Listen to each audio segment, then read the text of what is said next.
So welcome back to my channel. This is Gamer Dom, and I thought it was time to do a sort of intro to Frontline. Now I'm not going to go through gameplay and where to go and what have you, but some of the basics around setting up for Frontlines and sort of being optimal in terms of being ready to play the mode. So first thing to say about Frontline, it is apparently only going to be a limited time game mode. It is only going to run for roughly a month, which is a huge disappointment because it is absolutely tremendous fun and I thoroughly recommend it to people to play. It used to be, when they first introduced this, it was a tier 10 only game, and they've sort of rethunk that and come back with it as a tier 8 variant. So you can take out any tier 8 tank you have in your garage, premium, non-premium, stock, fully elited, doesn't matter, although I wouldn't necessarily suggest taking out a stock one unless you're really desperate or very good in it.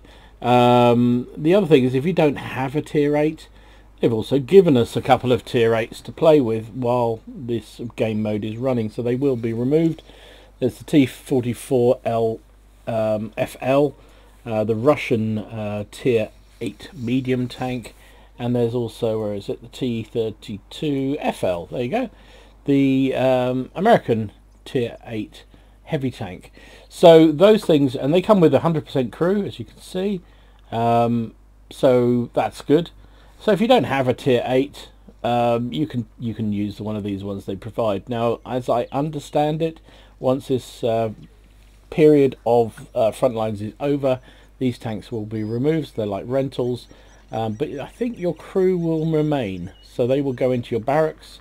So again, a good way to train them up, get some new crew experience. And the thing to say about this game mode is that it is a really good way of generating credits and experience, and yeah, basically, well, you can see at the moment I'm up to 8 million credits with my account, and it's mainly playing Frontlines because I don't play a huge amount because it's on at certain times. So this is the other thing with Frontline. There are certain times of day when the mode is active. Currently, during the week, it is from what time is it? 1 o'clock. Here we go. Available in 24 minutes. From 1 o'clock through to 11 o'clock UK time. That's the limitations, and that's the rationale for that is because they don't want to take too many people away from the random queues, because the queues would get ridiculously long, etc, etc. So during the week, weekdays, Monday to Friday, it is 1 until 11 o'clock at night. At the weekend, it's slightly longer period, and I believe it's 11 till midnight, but you might need to check that. But whatever, you can tell, because as you saw there, when you go into the game mode, you can see that it's not available. It's in ceasefire, is what they say. So as long as you start your game and you get into a game before that 11 o'clock deadline in the evening, the game will play through. Most games, and this is the other thing to be aware of with Frontline, they take a lot longer than the standard games. 15 and upwards minutes typically. It's a much bigger battle, and yes, you generate a lot more credits and a lot more XP depending on how you perform. However, of course, remember, you probably could have played 2, maybe 3 standard battles in that same time, so working out the calculation of did you do well out of it is a tricky one. Now, what tank to take? That's the question. The game mode is, and we'll see in a minute, I'll once this starts up, I'll play a few and you can go into it and you can see what it looks like if you haven't already seen it. So it basically is an attack defense mode. So one team of 30 tanks is attacking from the south and one team of 30 is defending from the north. Kind of think of it like a D-Day landings. The attacker is coming up from the beach, fighting their way through all the different defenses, and then eventually getting to the objective, which is a series of 5 gun emplacements that's sitting at the very back of the map, and you have to destroy 3 of them as the attacker to win the game. and the defender, simply enough, has to stop that happening. Now, initially, your tanks, you start off with 10 tanks on each of the 3 fronts there are. So there's an A, B, C front line front, and there'll be 10 attackers and 10 defenders on each of those. They don't have to stay there. So there are links between the 3 sectors, and you will see players moving between the 2. Also, if you are destroyed, it isn't final. You come back. You are reborn into another tank. There is a cool-off period, and if you die successively in 2-3 times, I think it's twice, very, very rapidly at the beginning of the game, you may have to wait a while until another tank is available, but you still can play. So, you know, that's also really important to know. So what tanks? Well, because of the nature of the game, initially the battle is very much more up close and personal. There's much more, you know, serious fighting, and you know, you could see a sort of heavy tank doing pretty well in that kind of scenario. You tend to see an awful lot of auto-loading tanks. Lorraine 40Ts, Brighettos, the Italian one, very, very common, and a lot of them on each team. I would certainly steer you away from using any of your preferential matchmaking tier 8 premiums. They just don't perform. I mean, remember, those tier 8 preferentials were really designed when matchmaking gave them a lot of matches against 6s and 7s. This is an all 8 scenario, and there aren't many that can cope with that. Hype 59 maybe can cope, FCM maybe, possibly, but Jag Tiger 88 is slow and easy to hit and doesn't really have the pen to worry a lot of the big premiums out there. What else is there preferential? But yeah, you've got to think carefully about what you take. Similarly, I would steer you away from the big, heavy, slow moving tanks like the Oho. They get left behind. So when you start the game, you don't know whether you're going to be attacking or defending. So you select your first tank, you wait to queue up, and you won't know which whether you're attacking or defending until the game gets underway.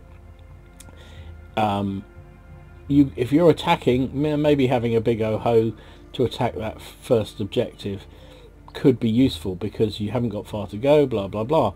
But if you then try and push on to the next sector, it tends to open out. The battlefield opens out. It's much more fluid and mobile, and most of these big heavy tanks get seen, taken down before they've even got, you know, a few hundred yards, because there's a lot of open space in this map. So if you're going to take a heavy, take something that's got a bit of mobility. I found the Patriots very good at it, the Libertés very good at it, because they have that little bit of speed. That's not to say I don't take out something like a Defender from time to time. When it gets very bogged down as a matchup, then something like a Defender can be really, really useful. Not necessarily to do to carry the game or anything like that, but just to attract a lot of fire and allow your allies to get in. Now, as I said before, you do die and you can come back in this game. So having multiple vehicles set up and ready to go is really, really important. So let's go and do that next.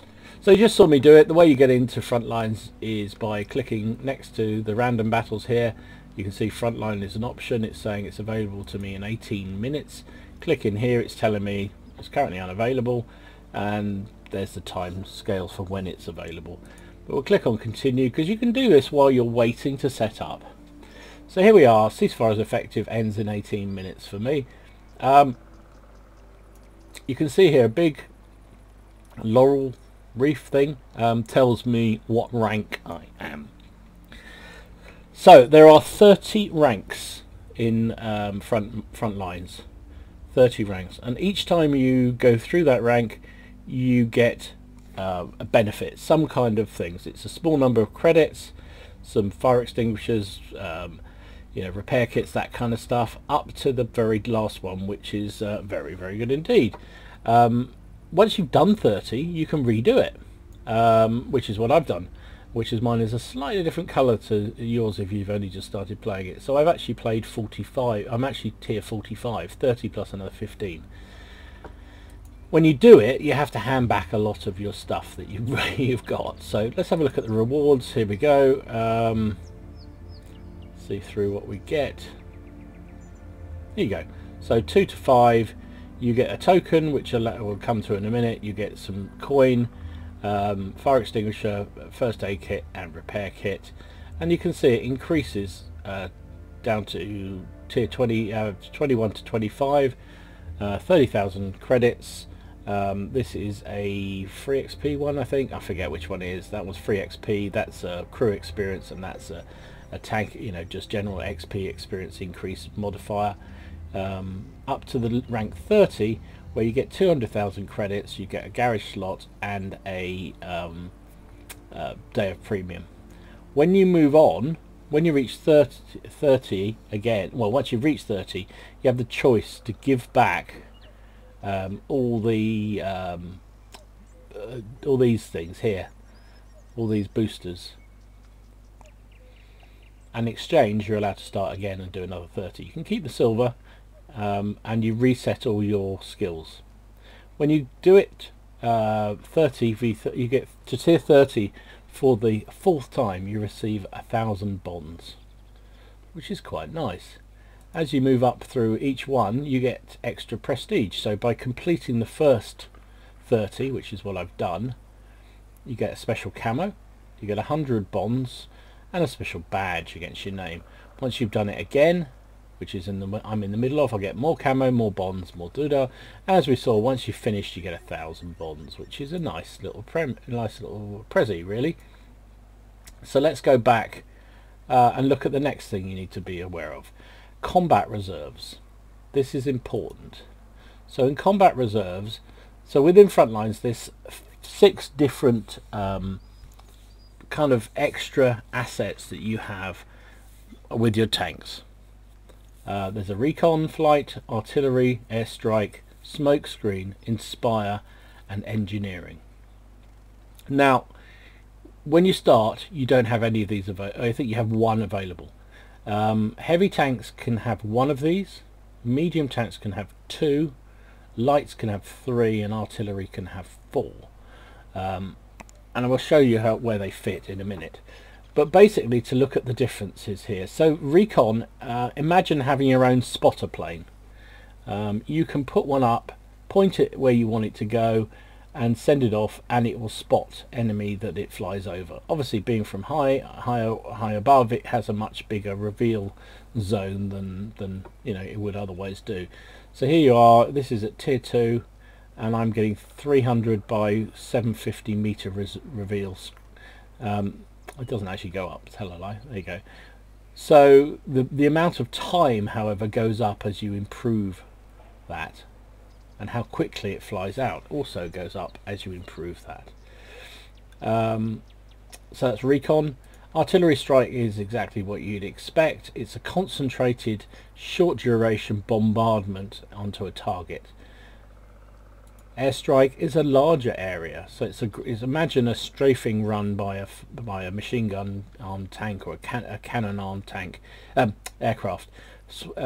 Does a small amount of damage over a large amount of ground. It's really good for putting temporary resets on the caps, or finishing off very damaged tanks, or just annoying the bejesus out of the enemy team. Smokescreen is a really interesting mechanic. It's not the little smoke canisters that tanks have on side the tanks themselves. This is artillery or air dropped smoke screens. It covers quite a large area. It lasts for, you can see, 200 meters by 50 meters. It's a very effective way of screening your attack, or actually screening the enemy attackers, tank destroyers who are causing your tanks misery by blocking their view. Really effective. Works in similar way to the aircraft, to the recon, and also to the, well, in fact, all these 4 work in a very similar way. A bit like artillery, you go into this overview, looking down the battlefield and deciding where to place things. Inspire is a kind of, imagine a sort of stun effect in reverse. This encourages crew performance for both you and also tanks near you. So it has a 40-meter effect radius. So when you pop this, if any other tanks with you get the same bonus as you do, and again it goes up in levels. So at the moment I'm getting plus 11% crew benefit. If I go up, it goes up to a maximum of 15, and the effect of each level is to increase its duration of impact. Engineering is also a bit of a specialist one, good one to put on your heavy tanks if you're using those. It helps speed up how long the capping happens. So when you try and get onto a capture circle, it speeds up how long that takes. It also speeds up how quickly you resupply and how often you can use the resupply points, because they all have cooldowns, and all these 6 do have cooldowns. Now what you do is, we saw back in the rewards section here, we have these gold discs here. Each one of those, when you get one of those, you can spend it on combat reserves. So I haven't got it at the moment, but you click on the one you want and you upgrade it, and that moves it from a tier 1 to a tier 2 to all the way up to tier 5. By the time you reach tier 30 in front lines, you'll have all of these at tier 5. And be aware that obviously you're coming up with other players who've got these things as well. So be aware that they may well be launching an airstrike on you, even though you think you're arty safe and everything else. So how do we use those combat reserves? Well, I shall tell you. Let's hop back into this. So this is the garage, but it's the frontline garage. So this is where you need to, before you click that battle button, once the ceasefire is over, you need to be ready with your vehicles to go. So you need to make sure they're fully equipped, all the ammo they need, any equipment, anything else ready to go. Because once you're in battle, you can't set it up. You go with whatever it is. So if you don't have the automatic reload thing set on your tanks, and you click the tank that hasn't reloaded, you could end up in a battle without any ammunition, and there is nothing you can do about it. You are stuck until that frontline session is finished, or you die and you can pick another tank. So really important to go through the tanks you think you might want to play and get them ready for it. Make sure they're armed up, they've got all the equipment you need, they've got all the modifiers that you want, all the different equipment you need, any consumables you've got, they're already ready to go. Really important. The other thing is, observant of you will have noticed these extra boxes here. Now surprise, these are these extra booster things that give you enhanced capabilities in the game. They only work in front lines, that is it, nothing else. So you can see here, a tank destroyer like this Charioteer has 2 slots. So on mine I've put artillery strike and recon flight. If you want to change them, same way, just click on them, select whichever one you want, bingo. If you've unlocked it, you can use it. So there you go. You can see TDs have 2. Did I say more than that? Anyway, medium tanks only have 1 actually. I thought they had 2. Anyway, medium tanks have 2. Medium tanks have 1. Heavy tanks only have 1 too. But artillery, where's artillery? Dastardly artillery. Here we go. Has 3. There you go. I was wrong. Sorry about that. So not that I've used this one on the map in this game, but I don't really want engineering, because chances of you getting into a chances of you getting into a cap with artillery are very slim. So having artillery with artillery strike and smokescreen and recon makes sense.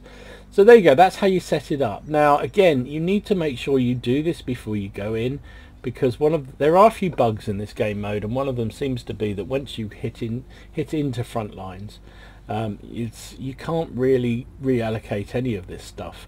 So it's really, I stress this more and more, it's really important you have your tanks set up, you have the combat boosters on them, you have whatever you want to use ready to rock and roll before you hit that battle button. The other thing to remember is the very first tank you are going to play is the one you want to have selected, because when you hit that, it seems fairly obvious, but once you click that battle button, it will put you into the queue for front lines and you will play with whatever you have selected. That's the way it works. Now you can run boosters in the normal way you do in World of Tanks, in random battles and so forth. That's all to the good. But yeah, let's come back when the ceasefire is over and I can show you a few nuances of the actual game itself. Okay, so you've got all your tanks set up, all your combat enhancers and what have you set up. It's all you need to do is select the first tank you're going to go. I'm going to go with the Liberté first of all.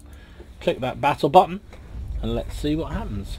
So you can straight away, familiar format, exactly as you expect, telling you how many tanks are in the queue. Not many at the moment, and it obviously needs 60 players, 30 v 30. There is a limit on artillery. Not sure what that is. I think it's 2 per sector, so 6 in total. You will also see, here we go, so now I know I'm attacking. Don't know which front I'm on. You can see here the maps A, B, C, and A, B and C are the front lines. Once you've broken through them, you go to D, E and F, and then the turrets are all at 1, 2, 3, 4, 5. There's 10 tanks each side in A, B and C to start with, but you can see very clearly there's some bridges that you can cross between the two different sectors if you wish to, and you will see people doing this. And in fact, some of the areas here, this E to F here is a really open bit. If you're in the F area here, tanks along here, E can shoot across very, very easily, and similarly vice versa. So we're just waiting for it to log in. It is a bit buggy, I will say that. People have been moaning about that, but it is what it is. I can't do anything about that. Here we go, we've just logged in, we're in Sector A, haven't got an awful lot of time. So we're just going to push in. So A, I don't know, they all have their advantages and disadvantages. Generally, my advice is either get in the cap quickly and try and put pressure on the enemy team as an attacker. The other thing you need to make sure is that your teammates have covered the flanks. Each side of these caps are the key, really. They're very easy. So you can see initially we've got 12 minutes to do this. You think, blimey, that's a lot to do in 12 minutes, and it is. But for each of these we capture, we get more time. And so that's a key thing to do. Capture all the different capture points. The other thing you'll see in the top left, if you can see, it says I am a private. As I perform the game, as I do reasonably well in it or not, but as I achieve things, as I hit things, as I spot things, I will get enhanced abilities, which means I've just been wrecked straight away.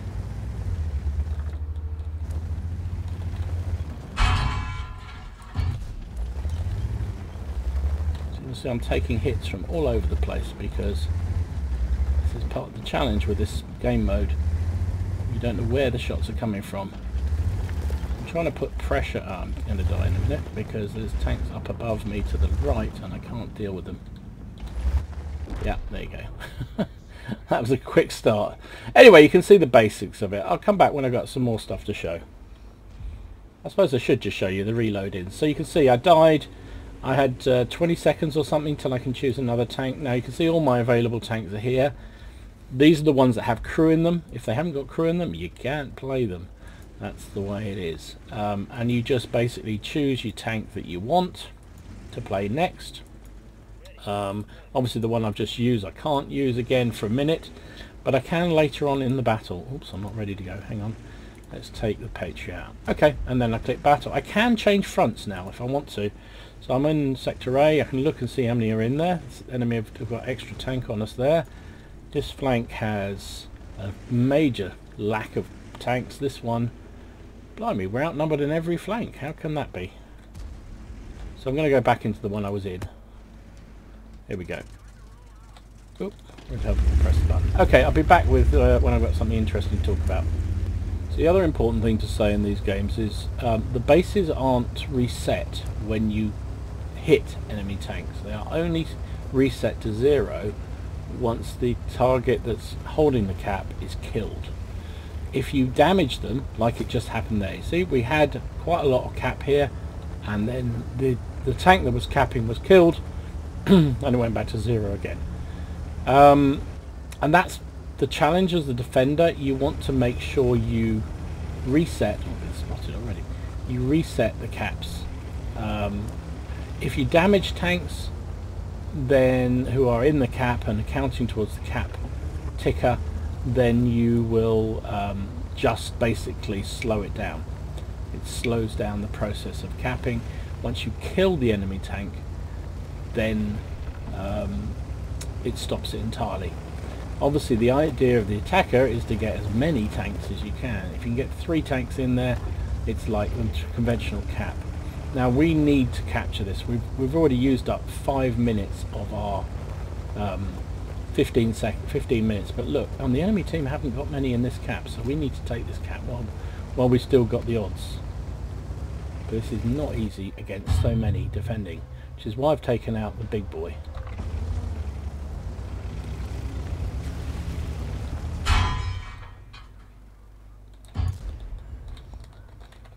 Trouble is I'm being shot in the rear by the Samur, which is not what I want at all. See, I've gone up to Sergeant now. I need some help here, people.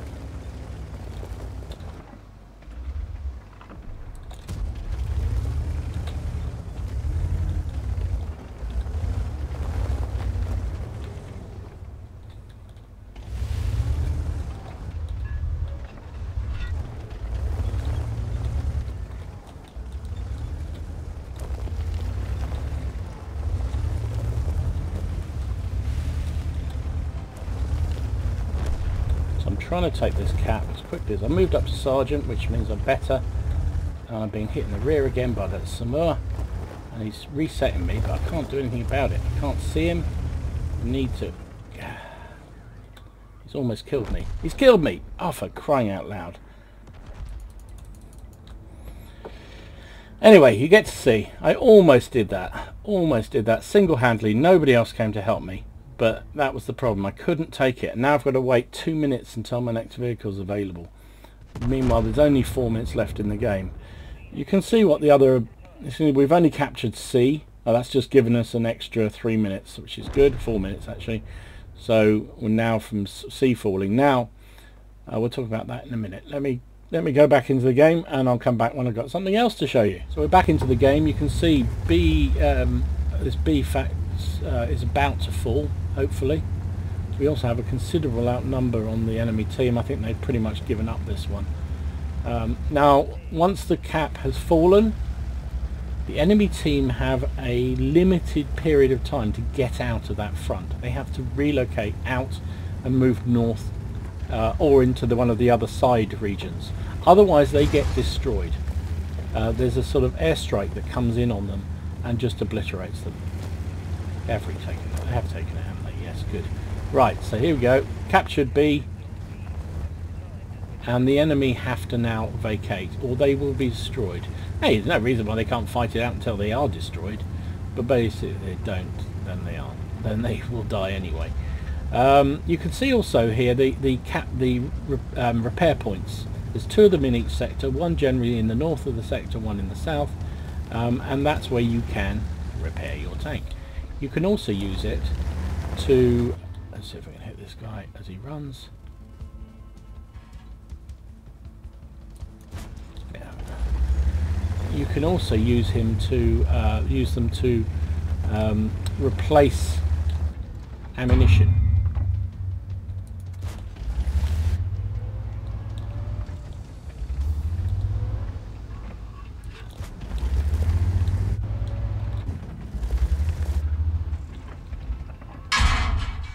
Damnation.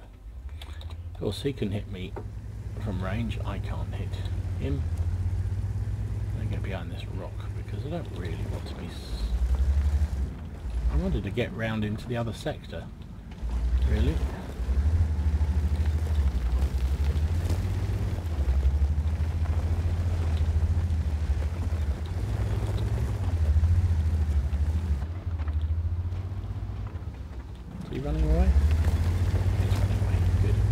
swing down into the other sector because we need to help them take that sector.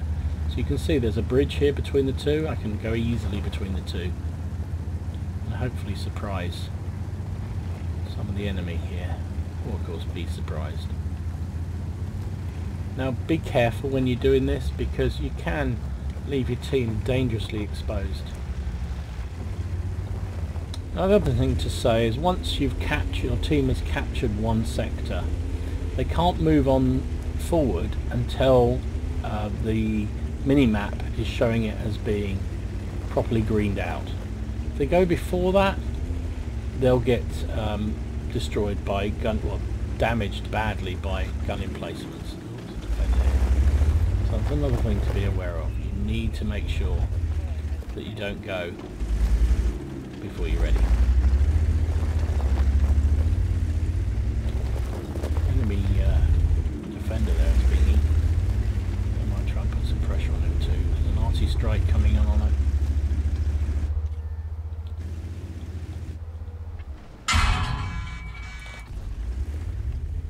The plate did nothing to him. Okay.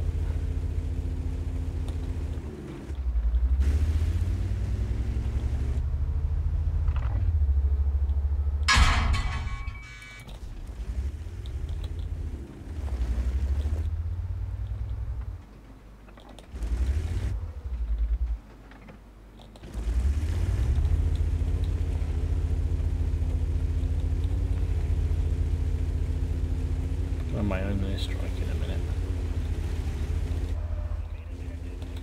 Guess what? I'm going to use that one. Oh, I could pen that lower plate, but I'm not having any joy at all. Might as well go for a reload while I'm sitting here.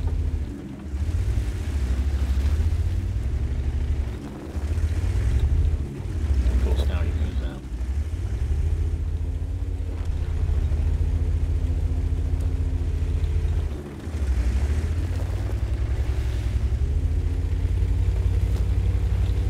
Good, the defender's down. Okay, don't need to use an airstrike. Not had a very good game so far, but you see the point. I mean, I'm trying to demonstrate at the same time as play. I can't believe that defender was firing APCR. Unbelievable.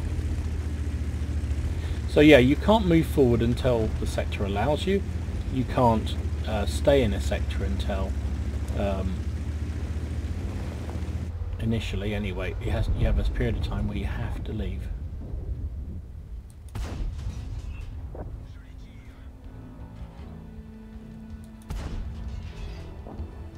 Ridiculous, I've missed all those shots up close. Put some long range snipey shots in and I seem to have no problem hitting. Alright, reload.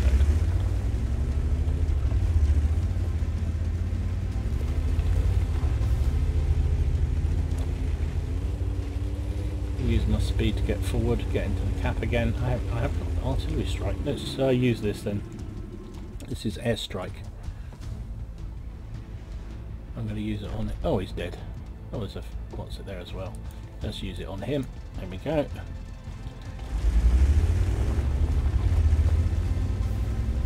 There we go. We've got some damage on him, and he is down. Enemy team trying to retake this cap. We need to intercept them as a matter of urgency. Missed him.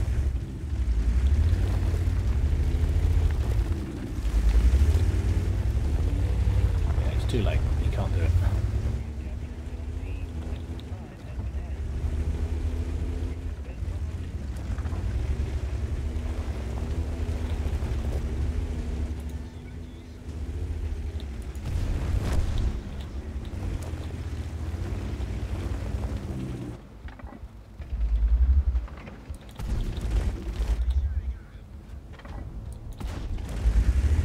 Down. Right, let's go for a refit. So you can see I'm now lieutenant.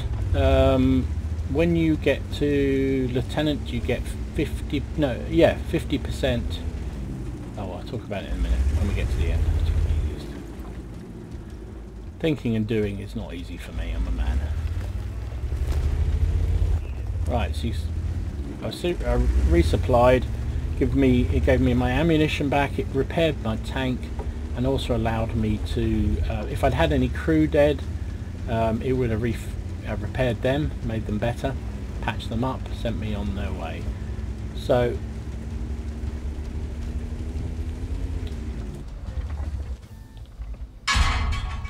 damn, there's a Ferdinand up there.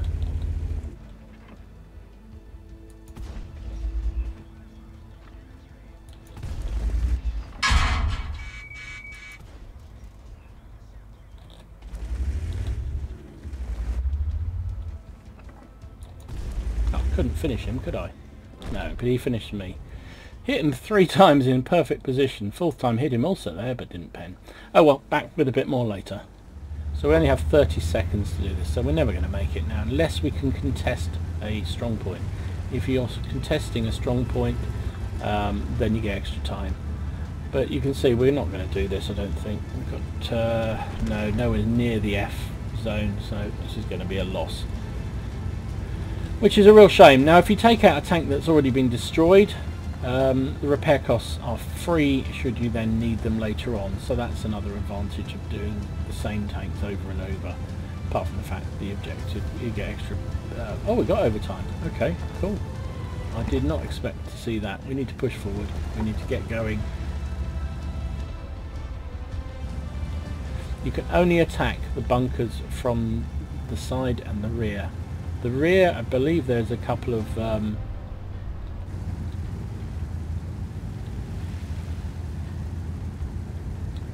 we go around here. There's a couple of vent things that you can penetrate relatively easily.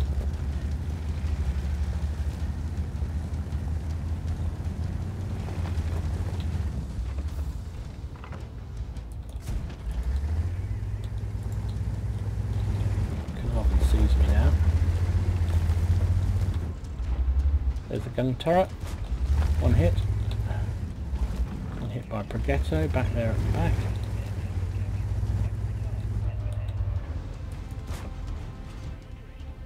Don't think this is going to reset. Oh, we've captured something else, so that's reset some time.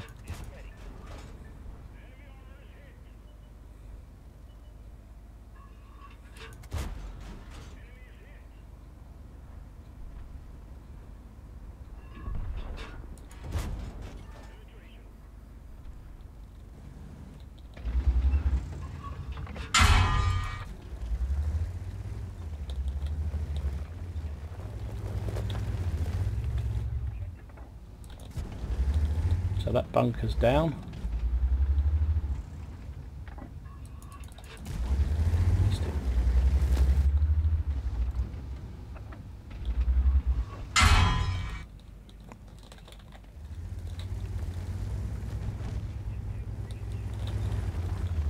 So we took out that bunker. I'm up to captain now. So each rank you go up, the more damage you do.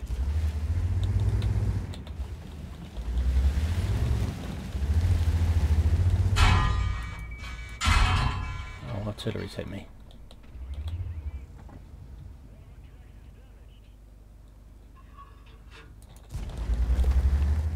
Took the time, took him out. I've not got much health left, and there's a load of enemy tanks up there. So I don't know what more I can do here, but let's give it a go. I'm up to captain, done 6,000 damage, considering I started really poorly. I think we've not done too badly.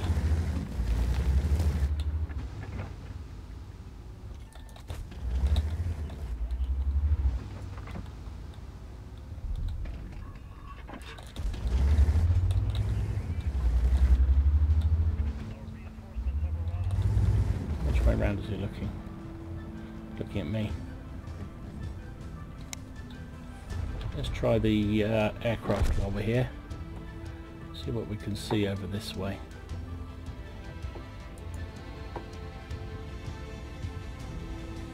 Oh, smoke. Someone's plopped a smoke out. Trouble is I can't actually see that enemy. See if I can get out now. Use it for cover to get out way.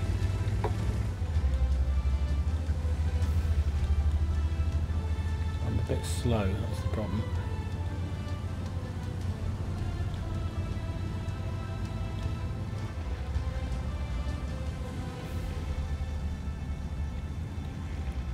So we got, oh, damnation, he saw me.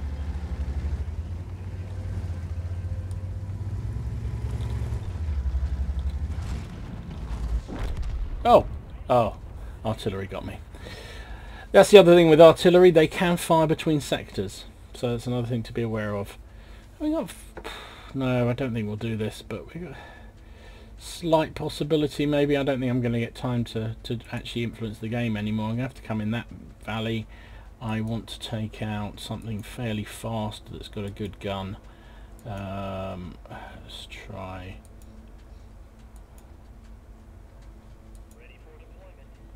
Let's try the Jag Tiger. Jag Panther even.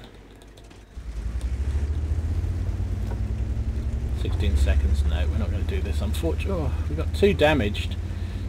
2 might well fall. Don't think I'm going to get another shot off though, unfortunately. No, we're out of time. Ah, what a shame. Well, you got to see how it works.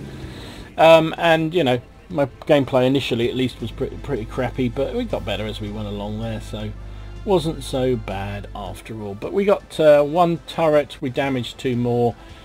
Considering how slow it took to capture the opening sectors there, I think that actually worked out better than I thought it was going to. Anyway, let's see what you presented with at the end.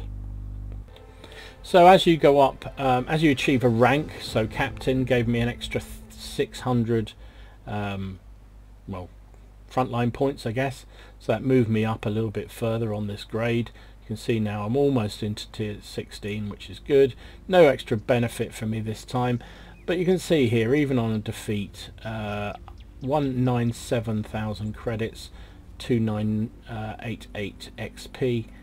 In the same way as you do on all the others, you see how you stacked up on the team. This is on base XP, so, yeah, about halfway, maybe a little bit further up, which, considering I started lousy, was not too bad. This is based on rank, I think. Yeah, this is based on rank. Oh, there you go. So as captain, I was the highest captain. There's the amount of damage you did. I did 5,400, which is not that spectacular, and 4 kills, which is okay. And here's the meat and potatoes. 107,000 profit. I made nearly 200,000, but with costs, repair costs and what have you, because I used 1, 2, 3, 4, 5 tanks, my repair costs were quite high. If I'd rotated around the same tank over and over, I would have made more money, because obviously once it's repaired once, you don't need to pay any more repair costs, so that becomes a lot cheaper. So there you are, just a quick update on what I was saying there, that yeah, if you play limited number of vehicles, you make much more credits. This game, I only really played the Revelize, which was not a great one to play. I won't be doing that again. And the WZ, which is excellent. The Lorraine, I never even fired a shell. It just literally was the last tank I put in before we lost. But I made, well, you can see, because I only had to repair the tank once, I think both of them were killed at least once, probably twice actually in some cases. So I made much more credits. 150,000, 106 profit, because you only repair once. So that's definitely the way to maximize your credit making in this game mode. Obviously if you don't use gold, and I have to say most people don't use gold. That guy, that defender, was firing gold on me and really didn't need to, but most people don't tend to. They may swap to it occasionally if they come up against something really heavy, but you know, they don't tend to. So we did okay. And XP wise, 3,174 is not bad at all. And you can see we got a bonus for rank. So the way it works, the maximum rank you can get is general. If you get general, you get 200% more XP for your game, which is a pretty darn good benefit. If you make major, which is the one below that, you make 100% more. If you make captain, it's 50% more. I think that's it. So I'll just insert this in here. the extra credits or extra XP you earn depending on the rank you achieve. So as I said, general you get 200% extra XP bonus, major you get 100%, captain is 50, lieutenant is 25, and sergeant is 10%. A lowly private, yeah, you're just there to lick the boots. This is also the increasing tier, so tier progression. If you manage a general, you get 1,000, which moves you up probably a couple of tiers usually, and down to 150 with sergeant. Again, the bootlicker gets nothing. So basically, as you go up through, as you play better, you get more incentive, more encouragement for your tanks. Also, the individual tanks, you can look at the performances there. See, I did absolutely nothing with a Jagdpanther because I just took it in. Defender, well, yeah, I just got obliterated. They blocked me 2,000 damage there, but really I only took it to try and take that cap quickly. Patriot, not much better, but you can see it's the faster moving things that tend to do better. The Lorraine, there we go, nice bit of XP for the Lorraine crew even on a defeat, and Liberté similarly, good little performer. So all in all, that's how you rate and that's how you perform. So there you go, that's how Frontline Battles works, how the mechanics work. As I say, I haven't gone into the tactics, the do's and don'ts, the different rules of the different things, because I don't want to complicate things. My advice is have a go, have a try, check. Actually, I'll do that now. I'm just saying no, I haven't got any more combat because I didn't go up a tier. I didn't get any more combat reserves to spend, so couldn't use them. Anyway, there you go. I hope you found it useful and interesting. If you did, please give it a like and subscribe to the channel if you haven't already done so. In the meantime, enjoy your games, have fun, try not to take it too seriously, and I'll see you again soon. GamerDom signing out.